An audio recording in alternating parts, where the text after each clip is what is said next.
함께 박수 치면서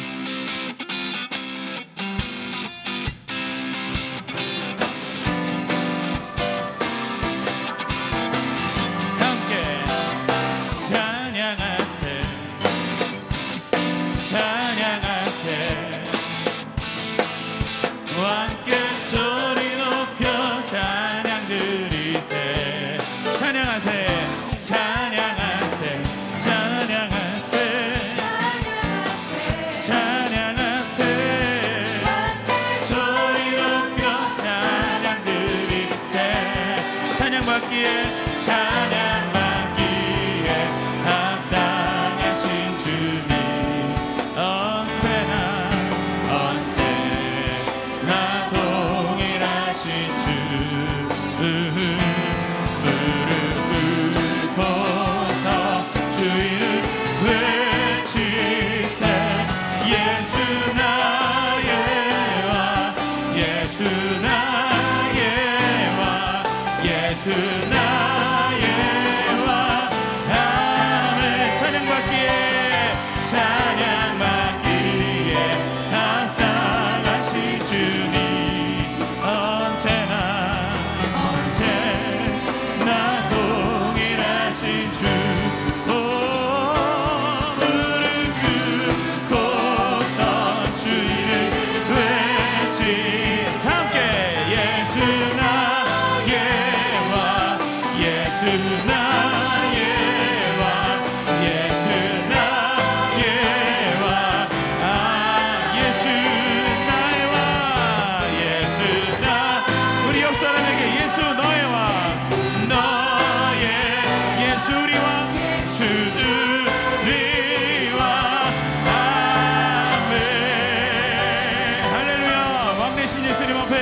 감사와 찬양과 영광의 박수를 함께 올려드리도록 하겠습니다.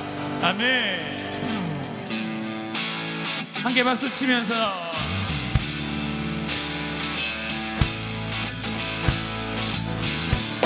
소망 되시고 능력 되신 그 예수님 오늘 이 시간 우리 찬양을 통하여서 영광 받으시옵소서. 할렐루야. 함께 예수 이 열방의 소망 예수 우리의 위로자 주는 온 땅의 영원한 소망 아멘 예수 어둠 속에 예수 어둠 속에 빛 예수 변함없는 진리 주는 온 땅의 빛이 되시네 함께 우리를 위해 죽으시고 다시 사신 생명의 주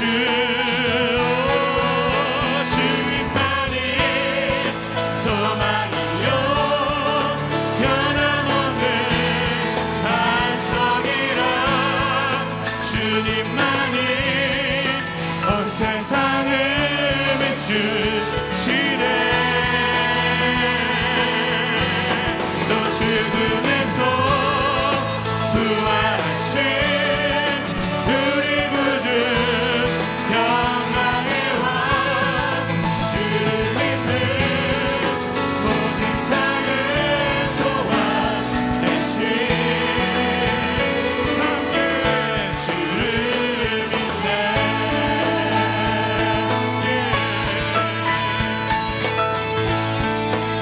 함께 우리를 위해 죽으시고 다시 사신 생명 나를 위해 죽으시고 다시 사신 우리 옆 사람을 보면서 너를 위해 죽으시고 다시 사신 생명 우리를 위해 죽으시고 다시 사신 생명의 주 주님만이 박수 치면서요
위대한 소망 되시고 능력 되신 예수님 앞에 다시 한번 찬양과 영광의 박수 올려드리겠습니다.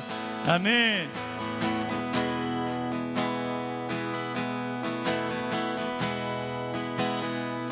주를 향한 나의 사랑을 주께 고백하게 하소서. 아름다운 주의 그늘 아래 살며 주를 보게 하소서. 주님의 말씀 선포될 때에 땅과 하늘 진동하리니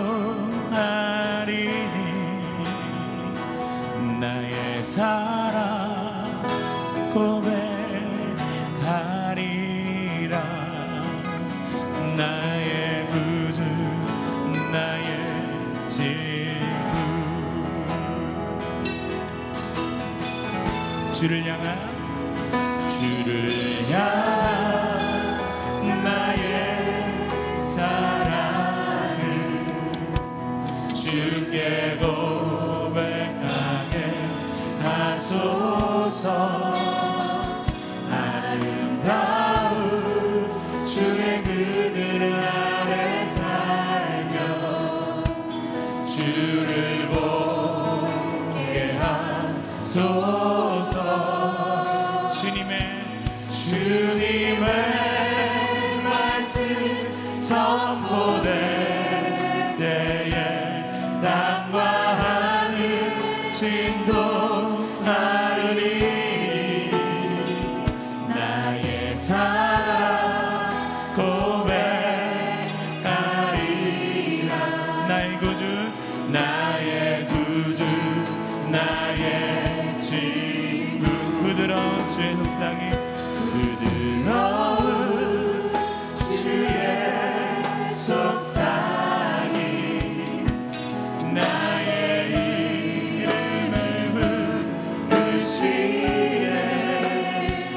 주의 능력 주의 영광을 보이사 성령을 부으소서. 함께 메마른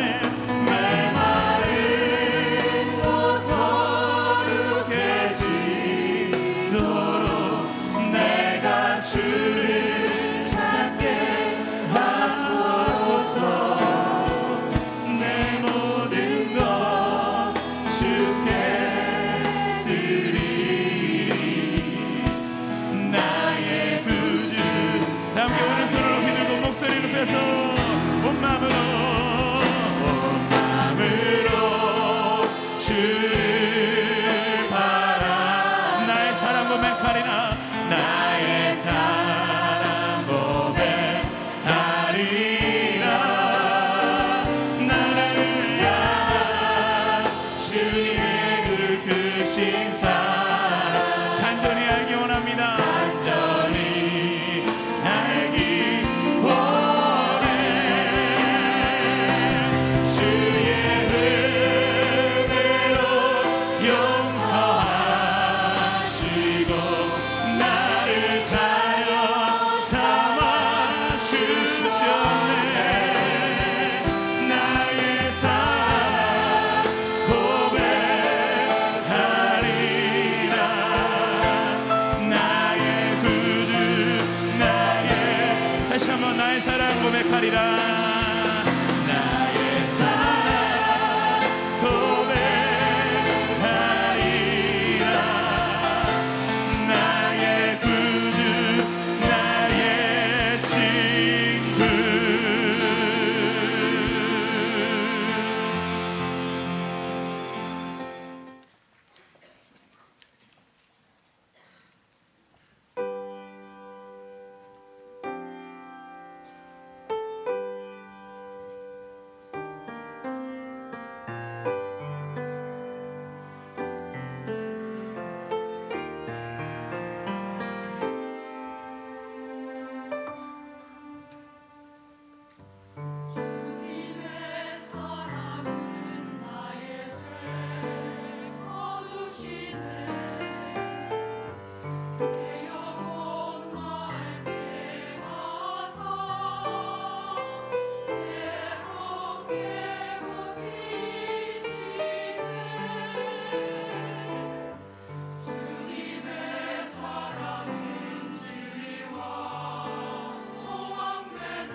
오늘의 말씀은 사무엘상 10장 1절 말씀입니다. 이에 사무엘이 기름병을 가져다가 사울의 머리에 붓고 입맞추며 이르되 여호와께서 내게 기름을 부으사 그의 기업에 지도자로 삼지 아니하셨느냐. 아멘. 우리나라의 음식에 몇 가지 특징이 있습니다. 그 중에 우리나라 음식은 다른 나라와 다르게 묵혀서 먹는 음식이 참 많습니다. 김치, 된장, 간장, 심지어 신선해야 될 고기 종류까지도 양념에 재워서 숙성시켜서 구워 먹어야 맛있다고 하는 민족이 우리나라 민족입니다. 이렇게 오랫동안 시간을 두고 묵히는 것을 우리가 숙성이라고 합니다. 숙성시킨다 그러죠. 숙성될수록 시간이 묵을수록 맛이 깊어지고 좋아집니다.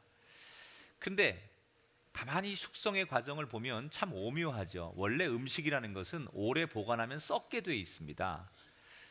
그런데 시간을 잘 보내고 좋은 환경을 설정해 두면 썩지 않고 숙성이 됩니다. 똑같은 시간을 보냈는데 어떤 음식은 숙성이 돼서 더 맛있고 어떤 음식은 숙성되지 않고 그냥 썩어버리고 부패하는 음식이 있습니다. 여러분, 새우젓이 통 속에 새우하고 소금을 잘 절여서 보관하면 새우젓이 됩니다. 근데 이게 만약에 온도가 맞지 않거나 잘못 보관이 되면 썩어서 부패하기 시작하죠. 새우젓 썩는 냄새 한번 맡아보셨나요? 이거 감히 맡을 수가 없죠. 이 새우젓 썩는 냄새, 아주 고약한 냄새를 풍기게 되죠. 결국 숙성이라는 거하고 부패라는 것은 비슷한 시간과 과정을 겪지만 결과가 전혀 다르게 나오는 거예요. 어떤 것은 숙성하고 어떤 것은 부패됩니다. 비슷하게 시작했는데 완전히 다른 결과가 나옵니다. 여러분, 음식만 그런 게 아니에요. 인생도 숙성되는 인생이 있고 부패하는 인생이 있습니다. 똑같은 고난의 시간을 지냈는데 어떤 사람은 그 고난 뒤에 오히려 사람이 성숙해지고 정금같이 다시 태어나는 사람이 있습니다. 그런데 어떤 사람은 그 고난을 이기지 못하고 그냥 깨져 부셔버려지고 망가져서 부패하는 인생으로 사는 사람이 있습니다. 신앙도 마찬가지입니다. 어떤 사람은 시간이 지나면 점점점 그의 인격과 삶과 말이 숙성되고 성숙된 신앙인이 있는가 하면 어떤 사람은 그렇게 예수 믿은 지 오래되고 신앙생활 한 지 오래되었는데 늘 여전히 처음보다 못해요. 첫사랑도 첫 은혜도 잃어버리고 오히려 시간이 갈수록 불평하고 짜증을 내고 부정적이고 기쁨이 없는 사람, 그래서 자기만 그런 게 아니라 주변의 사람까지도 온통 힘들게 하는 사람, 신앙의 숙성이 아니라 부패하는 사람이 있어요. 냉정하게 여러분 자신은 지금 어디에 소속되어 있으십니까? 여러분의 삶의 자리가, 여러분의 신앙이 나는 혹시 지금 숙성되고 있는 과정인가, 아니면 시간이 그렇게 지났지만 나는 오히려 퇴보하고 부패하는 삶을 살고 있는가? 여러분이 여러분 자신을 체크해 보십시오. 하나님은 우리가 성숙하길 원하십니다. 여러분 자녀가 사춘기를 지나서 이제 청년이 되고 군대도 다녀오고 또는 대학교를 졸업하고, 그럼 뭘 기대하십니까? 성숙해지길 원하죠. 결혼을 해서 자녀를 낳아서 부모가 되면 이제 성숙해져야죠. 젊을 때는 자기 하고 싶은 대로 하지만 나이가 중년쯤 되고 나이가 먹어가면 이제는 철이 들어야죠.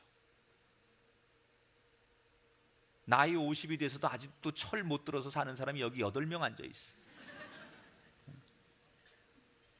우리 옆 사람한테 인사하십시다. 이제 철 좀 듭시다. 그렇게 아주 그냥 기다렸다는 듯이 그냥. 자, 그런데 오늘 성경에 보면 하나님이 사울이 이제 지금 왕이 되는 과정을 소개하고 있거든요. 하나님이 이스라엘의 초대 왕으로 사울을 선택하시는데 이 왕이 되게 하는 과정에서 전혀 신앙이 없고 믿음이 없는 사울을 하나님께서 믿음과 신앙의 자리로 앉히면서 왕이 되게 하는 과정, 다시 말하면 성숙해지는 과정을 세 단계로 오늘 사무엘상 10장에서 표현하고 있습니다. 여러분, 인생을 살다 보면 이럴 때가 있죠. 어떤 일은 참 어렵고 힘든 일인데 일이 술술술 저절로 풀리는 일이 있어요. 내가 마음만 먹었는데 그냥 그 일이 저절로 쉽게 풀려서 힘쓰고 애쓰지 않아도 결과가 좋은 일이 있어요.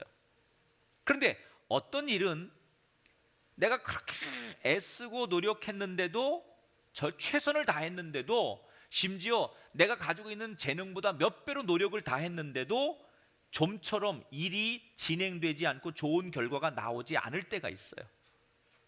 오늘 10장에 보면 우리가 두 사람을 만나게 돼요. 하나는 이스라엘 선지자 사무엘, 그리고 초대의 왕이 되는 사울, 이 두 사람이 나오는데, 지금 사울은 원래 자기 꿈이 야망이 왕이 되는 게 아니잖아요.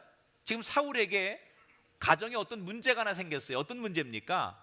농경시대인데, 이 시대가 농사 짓는 집에서 농사를 짓기 위해 절대적으로 필요한 재산 목록 1호 암 나귀를 잃어버린 거예요. 그래서 아버지가, 야, 우리 집에 재산 목록 1호를 잃어버렸으니까 온 식구 다 동원해가지고 나귀 좀 찾아보자 해서 젊은 사울에게, 아들에게, 너 가서 나귀 좀 찾아와라. 그래서 아버지 말씀을 듣고 이 사울이 나귀를 찾아서 전국을 헤집고 다니는 거예요. 인근 도시를 다 찾아다니면서 나귀를 찾는 거예요. 여러분, 성경에 보면 사울은 정직했습니다. 성실했습니다. 아버지 말에 순종했습니다. 효자입니다. 그런데 결과는 어떻게 됐죠? 나귀를 못 찾습니다. 열심히 했는데, 나름대로 아버지 말에 순종하면서 정말 정직하게 최선을 다했는데 결과는 자기가 생각한 대로 풀리지 않은 인생이 사울이에요. 이 지금 사울과 함께 동시대를 사는 사무엘에게는 하나님께서 어떤 미션을 주십니까? 야, 이제 이스라엘에 첫 번째 왕을 세워야 되겠는데 그 왕이 될 만한 사람을 찾아봐라. 그래서 사무엘이 이스라엘의 첫 번째 왕이 될 사람을 누구를 선택해야 될까? 그렇게 이제 기다리고 있는데, 찾아다녀야 되는데 막막하지 않습니까? 어디 가서 왕 될 사람을 찾을 수 있을까? 그런데 하나님께서 떡하니 사울을 사무엘 앞에 데려다 놓으시면서 딱 보는 순간 이 사람이 하나님이 원하시는 왕이구나라는 생각을 갖게 돼요. 사무엘은 어떤 노력도 어떤 시간도 허비하지 않고 자기가 생각했던 그 일이 계획대로 술술 풀린 사람이에요. 한 사람은 노력했는데 계획대로 안 됐고, 한 사람은 가만히 있어도 일이 술술술 잘 풀렸다는 얘기예요. 여러분, 인생은요, 내가 노력하고 애쓴다고 다 되면 얼마나 좋겠습니까? 그런데 그렇지 않거든요. 내가 노력도 해야 하지만 저절로 문이 열려져야 하고 저절로 일이 풀려야 하고, 그걸 우리가 뭐라고 해요? 축복이라고 하고 은혜라고 하고 섭리라고 하는 거예요. 여러분 인생, 여러분의 가정에 저는 은혜의 삶이 되길 바라고 섭리의 인생이 되길 바랍니다. 내가 노력하는 것만 가지고 되는 인생은 늘 목마를 수밖에 없어요. 그러나 하나님의 은혜가 있는 사람, 하나님의 섭리가 있는 사람은 저절로 문이 열리고요, 저절로 길이 열리는 거예요. 사무엘은 그냥 가만히 앉아 있는데 사울이 자기를 찾아왔기 때문에 너무 쉽게 왕이 될 사람을 만난 거예요. 자, 사무엘이 딱 사울을 보니까 하나님이 원하시는 그런 사람이에요. 그래서 그 사울과 함께 사무엘이 극진하게 식사 대접을 해요. 요즘 말로 말하면 담임 목사가 새신자에게 식사 접대한 거예요. 우리 교회에서 담임 목사한테 밥을 못 얻어먹은 사람은 사람도 아니에요. 난 웬만하면 교인들에게 밥 사주는 은사가 좀 있어요. 그래서 뭐 개인적으로는 못하지만 무슨 단체로 모이면 아유, 내가 밥 사지. 그리고 내가 밥값을 많이 냅니다. 아직 못 얻어먹으신 분들은 이 교회 봉사하는데 참여를 안 했다는 증거예요. 지금 사무엘이 사울한테 식사 접대를 하는 거예요. 근데 얼마나 극진하게 접대를 하는지, 많은 사람들과 식사를 하는데 제일 상석에다가 사울을 앉히고 식사 접대를 해요. 그러니까 이미 사무엘은 앞으로, 지금은 왕이 아니지만 왕이 될 사울을 바라보면서 많은 사람들 앞에 얼마나 이 사람이 귀한 사람이 될 건지 사람들에게 이미 암시하고 있는 거예요. 이렇게 식사 접대를 하면서 그 다음에 성경에 보면 사무엘이 중요한 일을 합니다. 26절 27절 보면 그들이 산당에서 내려 성읍에 들어가서는 사무엘이 사울과 함께 지붕에서 담화하고 내가 하나님의 말씀을 내게 들려주리라 그랬습니다. 자, 둘이 대화를 하면서 무슨 얘기를 했느냐? 지도자라는 것은, 리더라는 것은 어떤 도와 진리를 전해야 되는지를 사무엘이 사울에게 가르쳐 주었다는 거예요. 지금 사울이 왕으로 선택은 받았지만 아직 사울은 왕이 될 만한 자격이 없어요. 다시 말하면 왕이 돼서 하나님의 뜻이 뭔지, 또 백성들에게 내가 왕으로서 어떤 도리를 다해야 되는지 이런 걸 잘 몰랐다는 거예요. 그래서 사무엘이 기름을 붓기 전에 기름을 붓는 게 중요한 게 아니라 뭐부터 해요? 사울에게 가르쳐 주었다는 거예요. 그리고 사울은 그걸 배웠다는 거예요. 여러분, 지도자가 되는데 제일 중요한 것 중에 하나가 배우는 사람이 돼야 돼요. 열심히 배워. 여러분, 성공하려면 배우셔야 돼요. 하다못해 음식 장사를 하든 여러분이 길거리에서 풀빵을 굽든 간에 열심히 배우는 사람은 성공합니다. 아멘도 배워야 돼요. 다시 할게요. 열심히 배우는 사람이 성공합니다. 성가대는 거의 입신지경이야 지금. 배우는 사람이 성공하는 거예요. 지도자라는 게 여러분 그냥 사람들이 뽑아준다고 인기 있다고 권력 있다고 되는 게 아닙니다. 적어도 지도자는요, 무엇이 바른 것이고 무엇이 진리고 어떤 것을 가장 우선으로 두고 살아야 되는지를 알아야 돼요. 알려면 배워야지요. 여러분, 신앙생활도요 배우셔야 돼요. 그냥 교회 나오면 저절로 예수 믿어지고 하나님의 뜻이 뭔지 알아지는 게 아닙니다. 많은 분들이 너무 안타까운 것은 배우려고 하지 않아요. 내가 교회 다니면 된다고 생각해요. 그래서 10년째 교회를 다니지만 전혀 그의 신앙과 그의 믿음이 하나님이 원하시는 삶을 못 사는 사람들이 여기 497명이 앉아 있어요. 조선시대 과거 시험을 보기 위해서 필수 교재였던 예기의 학기편에 보면 이런 말이 나옵니다. 군자 여욕화 민속송 기필 유학호라는 말. 군자가 백성을 교화하고 문화를 창조하고자 한다면 다른 길은 없다는 거예요. 반드시 교육만이 그렇게 할 수 있다는 얘기예요. 교육. 그러니까 배우고 가르친다는 것은 우리가 살아가면서 너무너무 중요한 거예요. 저는 우리 꿈의 교회 들어오는 모든 분들이 신앙의 첫걸음부터 배우는 성도 되시길 주의 이름으로 축원합니다. 여러분, 전도가 뭐예요? 전도. 도를 전하는 거예요. 도를 전하는 거예요. 여러분이 역 앞에 나가면 그런 얘기 많이 듣잖아요. 도를 아십니까? 물론 그 사람들이 말하는 도와 우리가 말하는 도는 좀 다르죠. 하나님의 도, 진리를 전하는 게 전도예요. 그러니까 전도는요 사실 어려운 게 아니에요. 따라합시다. 전도는 쉽다. 왜냐면요, 전도는 전하기만 하면 되는 거예요. 인도가 어려운 거죠. 인도가 어려운 거죠. 끌고 오는 게 어려운 거지. 전도는, 원래 전도라는 것은 듣든지 안 듣든지 난 전하는 거야. 예수 믿으세요? 예수 믿으셔. 할렐루야. 그러면서 전하는 게 전도예요. 이게 인도하고 전도는 달라요. 근데 사람들이 전도해서 인도까지 해야 되고 그렇게 생각하니까 전도가 어려운 거예요. 전도는 쉬운 거예요.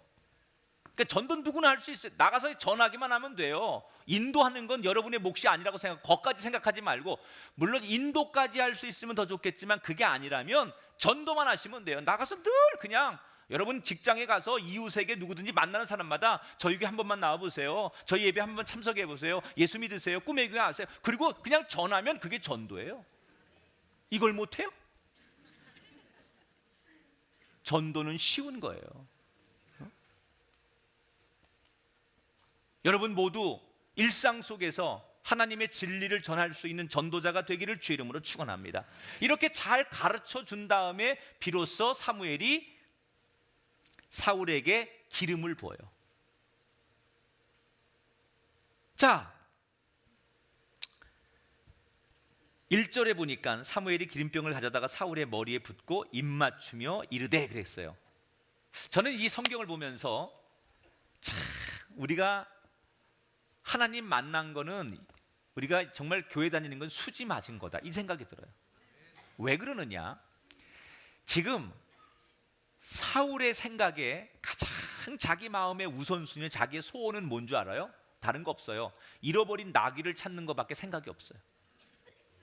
사울의 꿈은 뭐예요? 나귀를 어디 가서 찾을 수 있을까? 혹시 이 선지자 사무엘을 통해서 어디 가면 나귀를 찾을 수 있다는 얘기를 들을 수 있을까? 온통 사울의 관심은 잃어버린 암나귀를 다시 되찾는 게 그의 소원이고 목표예요. 그런데 겨우 그 정도밖에 생각을 못하는 사울의 인생에 비해서 하나님은 그 사울을 보고 무슨 계획을 가지고 계세요?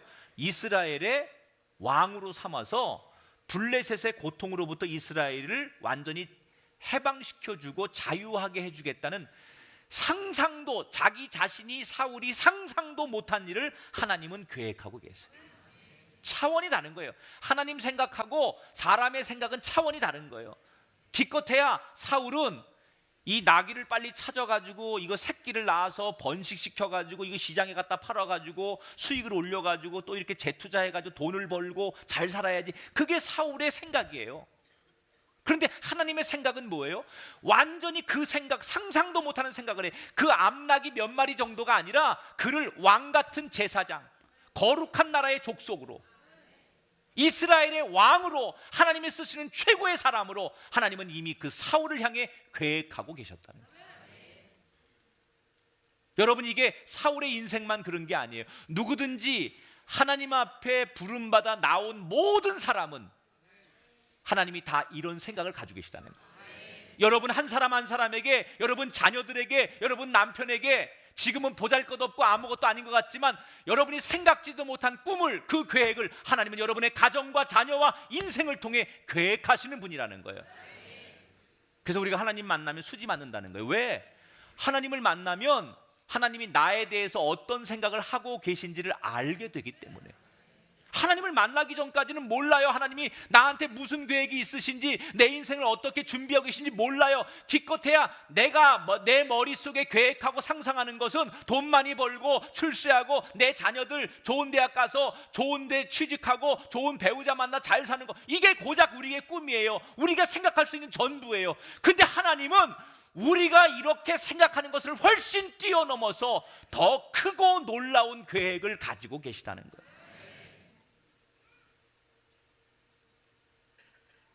하나님의 생각을 알 수 있다면 수지 맞는 거 아니에요? 그래서 여러분, 우리가 하나님 앞에 나와 예수 앞에 엎드려야 돼요. 평생 하나님의 생각을 모르고 사는 저 세상 사람들, 그러니까 자기는 돈 많이 벌고 출세하고 좀 인기 있고 내가 원하는 거 가질 수 있으면 자기는 그게 잘 사는 거예요. 그게 최선이라고 생각하는 거예요. 그러니까 그렇게 살다 죽는 거예요.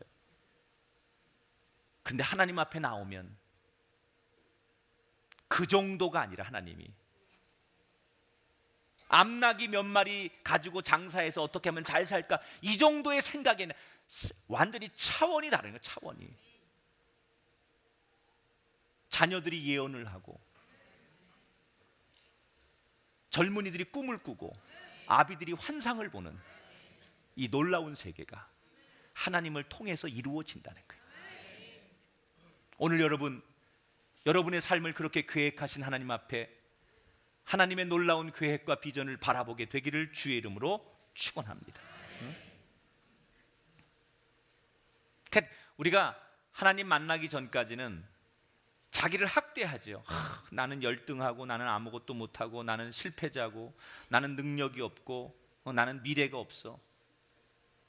그러나 그 어떤 인생도, 그렇게 살아왔던 과거가 있는 사람도 그 사람이 하나님을 만나면 자기의 생각이 바뀌어질 수 있어요. 하나님이 나한테, 나 같은 사람인데, 나 같은 죄인, 나같이 부족한 사람, 나같이 열등한 사람에게 하나님께서 계획을 가지고 계신 것을 내가 알게 되면, 내가 결코 그런 사람이 아니라는 것을 깨닫게 되면 그때부터 인생은 행복해지고 기쁘고 감격해지는 거예요. 여러분, 하나님이 우리를 부르신다는 건 뭐지요? 놀라운 계획을 말씀하시겠다는 거예요. 베드로 사도에게 그 나온 고백을 들어보세요. 베드로전서 2장 9절에 보니까 너희는 택하신 족속이요 왕 같은 제사장들이요 거룩한 나라요 그의 소유된 백성이니라. 우리 옆 사람한테 인사하십시다. 당신은 왕이요 제사장입니다. 그게 누구 생각이에요? 하나님의 생각이에요. 믿으십니까? 여러분, 여러분의 눈으로 여러분이 생각한 것이 인생의 전부라고 착각하지 않길 바랍니다. 안산이 전부가 아니에요. 대한민국만 있는 게 아니에요. 저 아프리카, 남미, 여러분 저 유럽을 가보면요 세계는 넓어요. 우리 형이 그랬잖아요. 옛날에, 지금은 망했지만 세계는 넓고 할 일은 많다. 우중이 형, 나는 학중이, 그 위에 형이 대중이, 내 밑에 동생들이 의중이 뜨중이.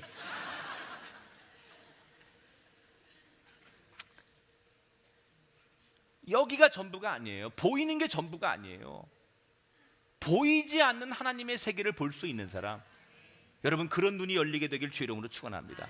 그러면 여러분 절대로 나는 못합니다, 나는 못 배웠으니까 나는 안 됩니다, 나는 실패합니다, 열등합니다, 난 저 사람을 따라갈 수 없습니다, 그런 생각 세상에서는 할 수 있어도 하나님을 만나는 순간부터 그 생각이 없어지게 되길 주의 이름으로 축원합니다. 자, 한번 따라하십시다. 나가소가 뭐예요? 나는 가장 소중한 사람입니다. 옆 사람 보고 인사하십시다. 당가소. 무슨 뜻일까요? 해석을 해줘요. 해석을. 아니 이것도 좀 좋은, 당가소 이러지 말고 당가소 이래야지. 좀 웃으면서 당가소 시작. 여러분 다 당가소입니다. 가장 소중한 사람들. 내 눈으로 보니까 자녀가 형편없는 거예요. 이 자식이 이거 커서 뭐가 될래나, 이거 공부도 못하고 그렇다고 인물이 있는 것도 아니고 내가 돈이 있어서 성형시키는 것도 아니고 너 참 인생이 연탄구멍이다 너, 이러면서 깜깜하다 너, 깜깜해. 근데 그게 하나님의 눈으로 보면요 그렇게 못나고 꼴찌하고 별 볼 일 없는 그 인생이요 하나님의 계획을 보게 되면요, 어떤 계획이 있는 줄 알게 되면요 그 자녀가 존귀해지고 사랑스러워지는 거예요. 자, 이렇게 하나님은 지금 사울이라는 인생을 성숙하게 하기 위해서 제일 먼저 하나님의 부르심 앞에, 하나님 앞에 불러놓고 일단은 이 사울이 어떤 인생으로 살아가야 될지를 먼저 보여주시는 거예요. 가르쳐 주시는 거예요. 그 다음에 두 번째 단계로 이 사울을 믿음이 성장하게 하고 성숙하게 만들어요. 자, 지금 사울은 갑자기 어느 날 사무엘을 만나가지고 네가 이스라엘의 왕이 될 것이다 이런 예언을 들었어요. 그런데 지금 사울은 아직 믿음이 없어요. 초신자예요. 사무엘상 9장에 보면 사환도 알고 있는 사무엘의 이름을 사울은 몰라요. 그러니까 여러분 이런 거죠. 여기 꿈의 교회 다니는 여러분들, 여러분 교회 담임 목사 이름을 모르는 분 한번 손 들어보세요. 지금 손 든 거예요?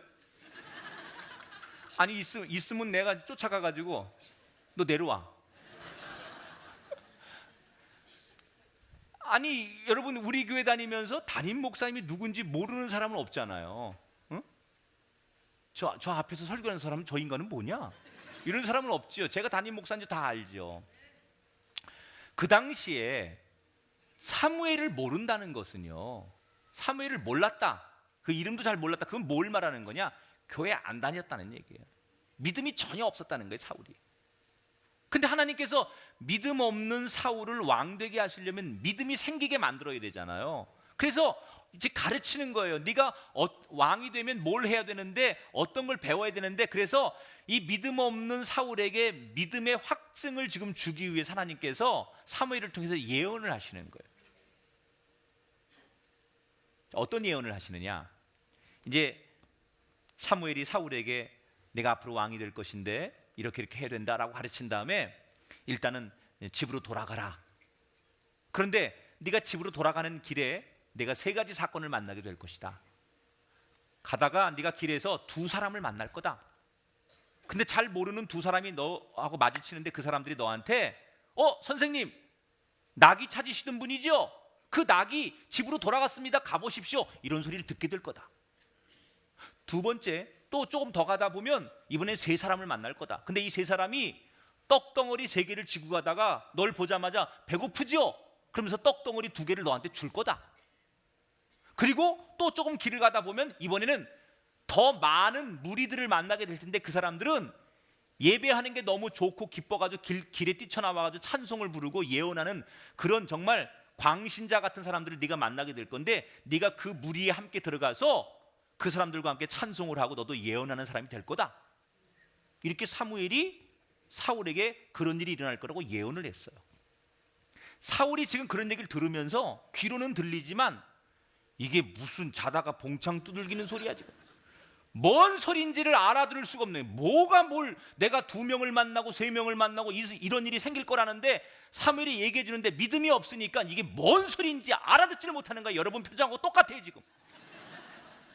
눈만 껌뻑껌뻑거리고 지금 이게 뭔 소리야 뭐.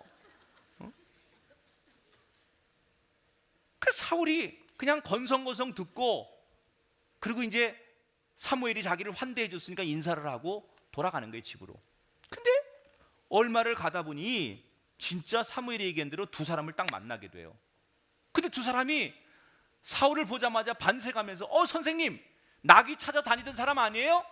낙이 찾아다녔었던 사람이죠? 맞죠? 아이고 선생님 아이고 헛걸음하시네. 나귀가 집에 가 있어요. 가보세요. 나귀가 들어왔어요.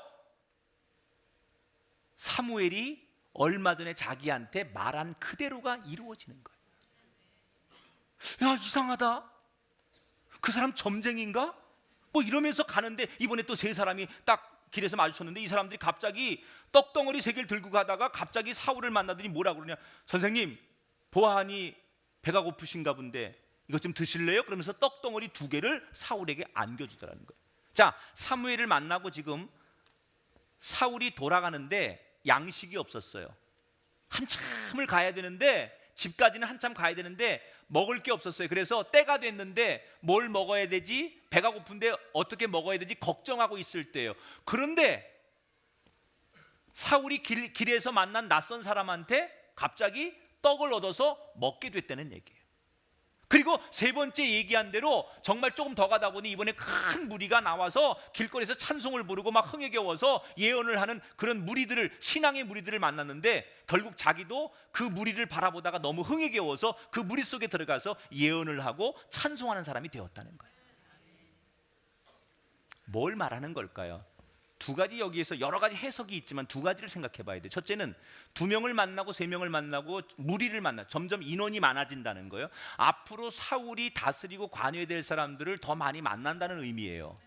처음에는 1 사람 2 사람에게 영향력을 주지만 그 만남의 폭이 점점 넓어져서 더 큰 영향력을 발휘한다는 뜻이고요. 또 하나는 처음에 나귀의 문제가 해결됐어요.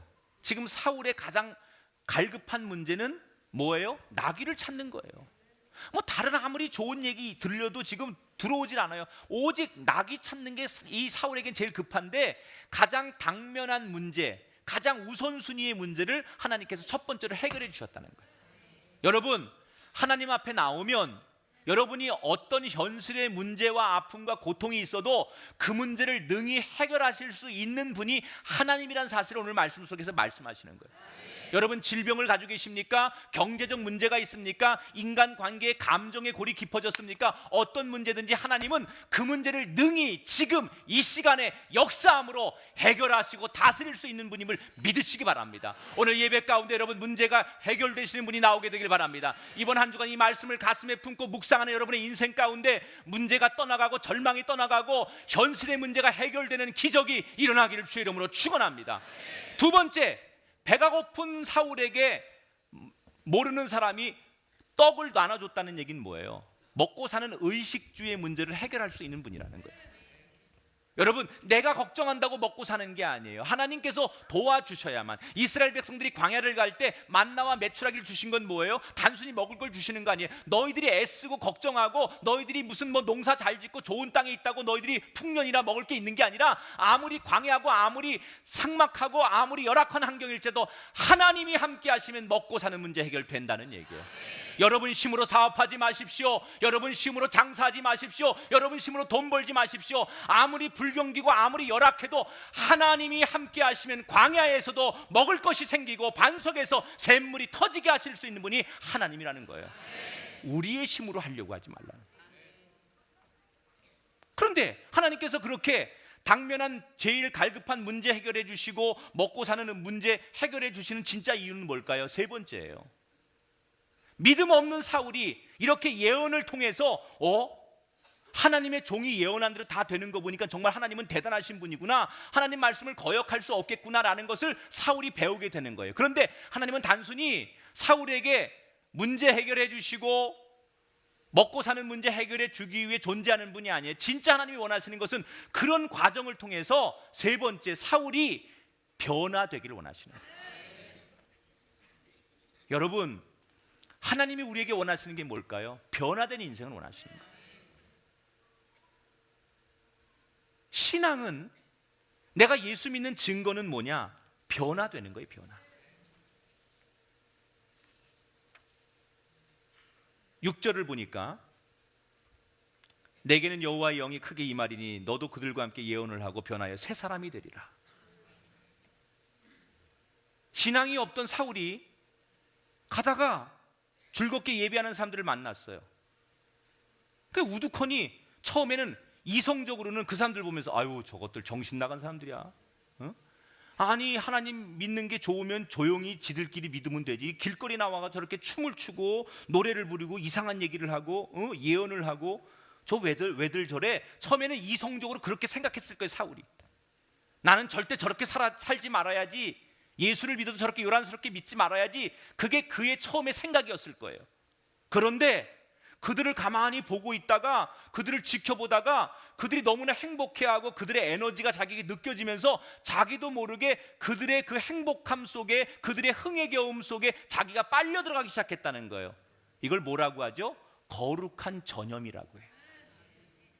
예배하는 사람들을 보면서 전혀 예배드리고 싶지 않았던 사람이, 예배드리고 싶은 생각이 없던 사람이 그 사람을 보면서 자기도 예배드리고 싶다. 신앙 없는 사람이 믿음 생활 잘하는 사람 보면서 나도 예수 믿어보고 싶다. 이런 생각을 전해주는 걸 뭐라고 하느냐? 거룩한 전염이라고 해요. 여러분, 세상에서 얼마나 악이 전염이 잘 됩니까? 전염병이 얼마나 전염이 잘 됩니까? 우리는 방역 당국이 독감 바이러스나 뭐 여러 가지 무슨 뭐 구제역이나 이런 것들 전염 안 되게 그렇게 노력하고 애쓰지만 나쁜 것이 그렇게 전염이 잘 되잖아요. 세상은요, 악과 죄와 악이 얼마나 전염이 잘 되는지 몰라요. 그런데 하나님 앞에서 예배하고 이 거룩하고 기쁘고 행복한 것은 세상에 잘 전염이 안 돼요. 왜 그럴까요?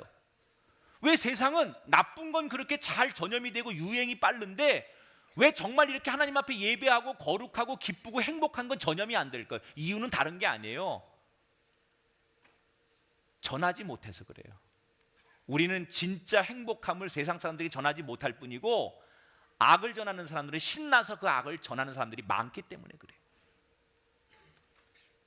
하나님이 우리에게 원하시는 것은 우리가 예수 믿고 기쁘고 행복하고 감격한 것이 세상 사람들에게 전해지기를 원하세요. 여러분, 오늘 이 거룩한 주일 예배의 목적이 뭔 줄 알아요? 여러분이 이 예배를 통해서 하나님을 만나고 행복하고 거룩해지고 여러분 기쁨이 충만해지는 거예요.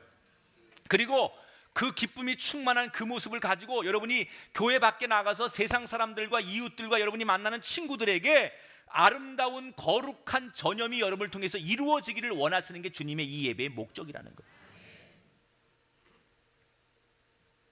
저는 우리 성도들이 한 주간 동안 살아가는 여러분의 삶의 자리에 여러분을 통해서 거룩함이 전염되고 행복이 전염되고 기쁨이 전염될 수 있는 한 주간이 되기를 주의 이름으로 축원합니다.